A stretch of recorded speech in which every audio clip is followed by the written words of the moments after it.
Assalamualaikum warahmatullahi wabarakatuh. Hari ini kita akan sambung kita punya pembelajaran. Kita akan tengok pada subtopik yang kedua, iaitu rangsangan dan gerak balas dalam manusia. Okey. Alright. Rangsangan dan gerak balas dalam manusia.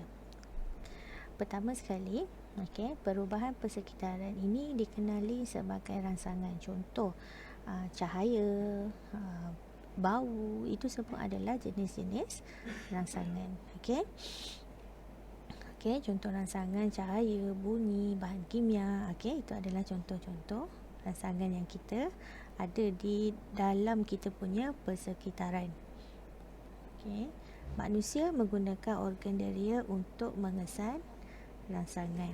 Kita ada berapa organ deria? Kita ada 5, iaitu mata, telinga, hidung, kulit dan juga kita punya lidah. Baik. Ini adalah bahagian mata. Pertama sekali kita akan tengok mata. Ini kita punya bahagian mata kita. Bahagian mata kita ada 15 bahagian. Otot silia, kata mata, sklera, koroid, semua sekali ada 15 bahagian. Macam mana nak ingat banyaknya 15 ni? Memang banyak, ada 15. Kamu kena ingat semua bahagian dan juga kena tahu fungsi-fungsi dia. Macam mana nak hafal banyaknya? Untuk memudahkan kita nak hafal, kita bahagikan dulu kepada 3 bahagian. Pertama, bahagian depan ni. Ada kornea, gelemair. Ada kornea, gelemair, ada iris, ada pupil, ada kanta mata, otot silia, ligamen gantung, ada gelemaca, konjungtiva bahagian depan ni. Kemudian kita tengok pada lapisan. Ada 3 lapisan, ada sklera, koroid, retina. Dan juga kita tengok bahagian saraf. Ada bintik kuning, saraf optik dengan bintik buta. Jadi nanti kita tengok satu per satu. Kita tengok bahagian depan dulu. Bahagian depan, pertama kornea. Kornea ni bahagian luar sekali, dia berwarna lutsina. Apa fungsi dia? Untuk membiaskan dan memfokuskan cahaya. Cahaya yang masuk, dia akan dibiaskan dulu oleh kornea. Kemudian konjungtiva. Konjungtiva ni dia ada kat bahagian luar mata, tapi kita tak nampak. Kalau awak duduk depan cermin, kita tak nampak konjungtiva. Kenapa?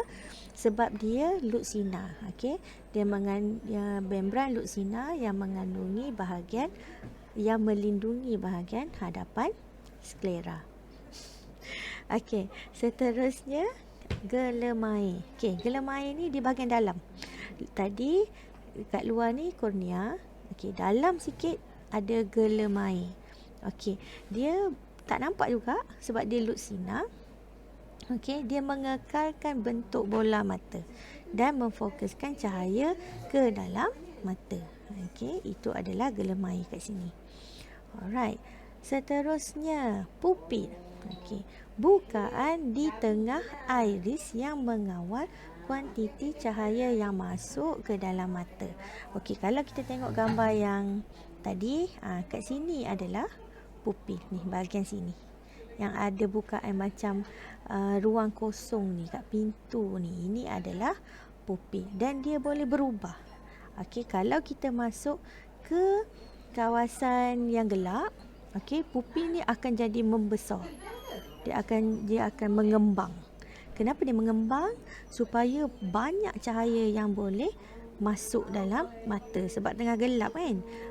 Sebab tu kalau awak perasan, kalau kita duduk dalam bilik yang cerah. Okey, kita nak tidur, kita tutup lampu.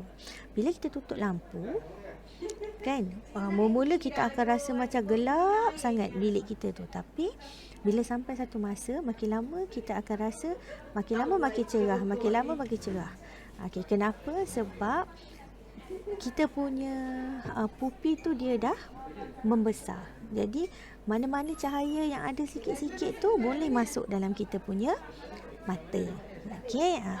Okey, cuba ingat balik. Okey, kita dah tutup lampu. Okey, dah kita dah rasa macam cerah macam tu. Okey, buka lampu. Okey, kita buka lampu, tiba-tiba apa kita rasa dekat mata kita? Kita akan rasa tak selesa. Okey, kita rasa tak selesa, kita akan cepat-cepat tutup mata kita. Okey, apa yang berlaku? Kenapa dia rasa tak selesa? Sebab waktu tu pupi ni dia akan mengecut semula secara tiba-tiba. Okey, secara tiba-tiba. Jadi bila secara tiba-tiba kita akan rasa sedikit rasa tak selesa lah dekat kita punya bahagian pupi. Okey. Tu. Okey, seterusnya iris. Okey, iris ni yang menyebabkan mata kita tu ada warna. Okey, dia adalah bahagian berwarna mata yang mengawal saiz pupi. Yang siapa kontrol yang bahagian hitam ni besar ke kecil ke? Yang kontrol adalah iris. Okey, dan ini yang menyebabkan manusia jadi unik sebab ada orang mata dia warna hitam. Kalau mata dia warna hitam, maksudnya iris dia ni warna hitam lah. Okey, kalau mata dia warna biru, maksudnya iris dia ni warna biru. Kalau mata dia kelabu, iris dia warna kelabu. Okey, dia yang kontrol. Iris ni yang akan mengembang dan juga mengecut. Okey. Alright, seterusnya otot silia. Apa tu otot silia? Otot yang mengubah ketebalan kanta mata melalui pengecutan dan pengenduran. Okey, otot silia. Otot silia ni sejenis otot. Okey, dia yang kontrol. Kalau kanta mata kita ni dia perlu menebal dan menipis untuk pastikan objek tu, contoh kalau kita tengok objek dekat, kanta mata dia akan jadi lebih nipis. Kalau kita tengok objek jauh, kanta mata akan jadi lebih tebal. Jadi siapa yang kontrol? Otot silia. Okey. Seterusnya ligamen penggantung di bahagian sini. Okey, ini adalah ligamen penggantung. Okey, untuk pegang kanta mata. Okey, nak pegang kanta mata untuk pastikan kanta mata ada pada kedudukannya. Okey. Seterusnya kanta mata. Ni kanta mata kat tengah-tengah ni. Okey. Kanta cembung. Okey, sifat dia kanta cembung lutsina yang kenyal. Kenyal tu maksudnya dia boleh mengecut, mengembang lah. Okey, yang memfokus cahaya ke retina. Okey. Seterusnya gelemaca. Yang besar kat dalam ni. Kalau mak kita goreng ikan, kalau kita korek mata ikan yang mak kita goreng tu, yang warna putih pejal tu, itu adalah gelemaca. Okey, bahan jeli lutsina yang mengekalkan bentuk mata dan memfokuskan cahaya ke retina. Okey. Alright, habis bahagian depan. Sekarang kita tengok lapisan. Macam tadi teacher cakap lapisan ada berapa? Ada 3, iaitu sklera, koroid dan juga retina. Okey, sklera lapisan teguh yang mengekalkan bentuk dan melindungi mata. Mata putih kita. Kalau tengok kat cermin, mata putih kita tu namanya apa? Namanya adalah sklera. Okey. Seterusnya koroid, lapisan hitam yang mencegah pantulan cahaya dalam mata dan membekalkan oksigen dan nutrien kepada mata. Koroid ni ni. Okey, kalau mak kita goreng ikan kan, kita congkir biji mata ikan tu. Okey. Kalau awak picit, kita akan dapati dia ada benda yang color hitam tu. Ada satu lapisan dia color hitam. Yang warna hitam tu adalah koroid lah. Okey. Alright, seterusnya retina. Apa tu retina? Retina ni dia ada dekat bahagian belakang dalam mata. Okey. Dia mengandungi fotoreseptor. Apa maksud fotoreseptor? Fotoreseptor ni adalah kawasan yang dia peka terhadap cahaya. So dia akan kesan cahaya dan menghasilkan impuls saraf. Okey, retina ni kawasan yang paling penting. Sebab kalau retina ni rosak, okey, orang tu dia akan jadi buta lah. Okey. Alright. Seterusnya, okey, ini bahagian belakang pada retina yang berkait dengan saraf. Okey. Pertama, bintik kuning. Okey, bintik kuning adalah retina yang paling peka terhadap cahaya. Maksudnya, okey, contohlah, katakanlah kamu ada satu objek. Katakanlah contohnya macam pen ni. Okey, bila kita tengok pada pen, okey, bahagian yang kita nampak pen tu paling jelas, maksudnya cahaya daripada pen ni jatuh atas bintik kuning. Okey, sebab itu kita nampak dia paling jelas. Okey, kalau dia tak jatuh pada bintik kuning, dia akan jadi sama-sama dia punya image yang kita nampak. Okey. Okey, bintik buta. Bintik buta maksudnya kawasan pada retina yang tak peka terhadap cahaya kerana tiada fotoreseptor. Okey, dia ada dekat sini. Kedudukan dia kat sini. Maksudnya, kalau cahaya masuk, dia jatuh kat sini, kita tak nampak. Okey, kalau bintik kuning tadi, dia jatuh kat sini, paling jelas. Dekat sini. Okey, tapi kalau dia jatuh dekat sini, kita tak nampak objek tu. Okey. Alright. Dan last sekali adalah saraf optik. Saraf optik ni dia dekat bahagian sini. Okey. Contoh gambar ni. Kita ada gambar mentol. Okey, gambar mentol tu bila dia jatuh cahaya daripada mentol bila dia jatuh pada retina. Okey, retina ni dia akan menghasilkan impuls. Impuls tu akan nak pergi ke otak dia lalu mana? Dia akan lalu melalui saraf optik. Impuls tu dia macam satu apa kita panggil elektrik lah. Okey, dia punya elektrik. Elektrik tu akan dibawa ke otak untuk otak tafsir. Oh, itu lampu. Macam tu. Okey. Apakah warna objek yang dilihat? Okey. Retina, okey, dia ada dua jenis fotoreseptor. Satu sel rod dan satu sel kon. Okey.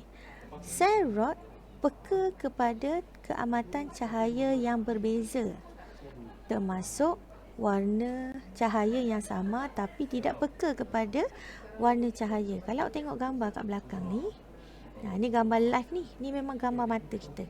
Yang warna hijau ini adalah sel rod. Okey. Sel kon peka kepada warna cahaya dalam keadaan yang cerah. Okey, ni yang warna pink ni. Okey, ini adalah sel kon. Okey, dia ada 3 jenis yang peka pada warna merah, cahaya hijau dan juga cahaya biru.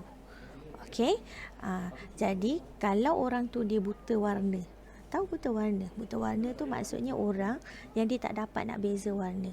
Okey, orang yang buta warna, dia ada masalah di bahagian sel kon. So dia tak boleh beza warna kuning, warna hijau, warna merah, dia tak dapat beza. Dia nampak sama je semua warna. Bukan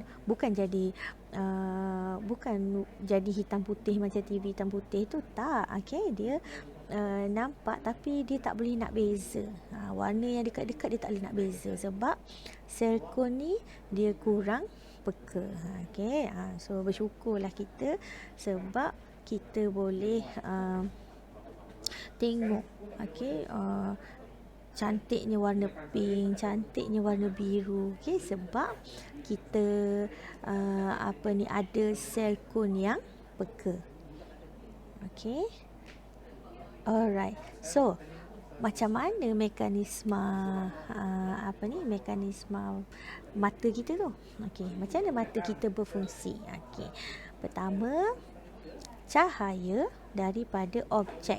Semua benda yang kita tengok, maksudnya cahaya daripada objek tu yang masuk dalam mata. Contoh macam pen teacher ni warna hijau ni kan. Okey, cahaya daripada lampu dia akan kena pada pen dan dia akan pantul masuk ke dalam mata kita. Okey, sinar cahaya dari objek memasuki mata melalui kornea. Melalui kornea diikuti oleh gelem air, lepas tu lalu ke kanta mata. Tengok turutan dia. Pertama daripada kornea, okey, dia lalu masuk dalam jumpa, lalu ikut gelem air, lepas tu dia melalui kanta mata, kemudian melalui gelem maca dan sampai ke retina. Okey, macam mana nak fokus, itu semua fungsi ni lah. Gelem air, kanta mata, gelem maca, dia akan fokuskan dan dia akan jatuh atas retina. Okey, lepas tu sinar cahaya akan merangsang fotoreseptor. Okey, dia akan rangsang fotoreseptor, dia akan menghasilkan saraf yang menghasilkan impas saraf. Lepas tu dihantar ke otak melalui apa? Melalui saraf optik. Impas saraf tu okey, menghasilkan impas saraf kat sini, hantar melalui saraf optik pergi ke otak untuk kita tafsir. Okey, imej dia macam mana? Imej yang kecil dan keadaan terbalik pada retina akan kelihatan tegak di otak kita. Okey, otak kita akan pusing balik. Faham maksud dia? Maksud dia macam lilin ni kan, api dia dekat atas. Okey, dekat retina dia akan jadi terbalik, api kat bawah. Tapi bila sampai ke otak, otak akan terbalikkan semula. Okey, inilah tadi fotoreseptor, serot dan juga sel kun. Okey, serot ni dia tinggi-tinggi macam tu. Ini adalah sel kun. Okey. Okey, seterusnya ilusi optik. Cuba tengok garisan yang mana lebih panjang? PQ atau PQ atau RS? Yang panjang adalah yang mana panjang? Sebenarnya dia sama panjang. Garisan ni sama panjang dengan garisan ni. Okey. Tumpuk bulatan di tengah yang mana lebih besar? X ke Y? Okey, sekali pandang kita akan nampak macam X yang besar. Okey, tapi sebenarnya dia sama besar. Okey, adakah segi empat yang sama itu lurus atau melengkung? Kita nampak dia macam melengkung sikit kan? Okey, dia melengkung sikit sebab ada bulatan kat tepi tu. Itu kita panggil sebagai ilusi optik. Apa itu ilusi optik? Ilusi optik berlaku apabila objek dilihat berbeza daripada keadaan sebenar. Okey, berlaku disebabkan oleh otak tidak dapat mentafsir dengan tepat objek yang dilihat oleh mata kerana gangguan di sekitar objek. Okey. Inilah contoh dia. Apa yang kita nampak?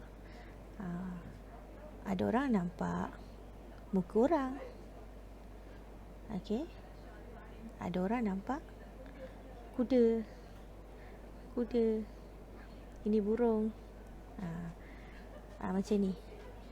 Okey, kita nampak garisan ni sengit kan? Dia sebenarnya adalah garisan yang lurus sebenarnya. Okey. Gambar ni. Apa yang awak nampak?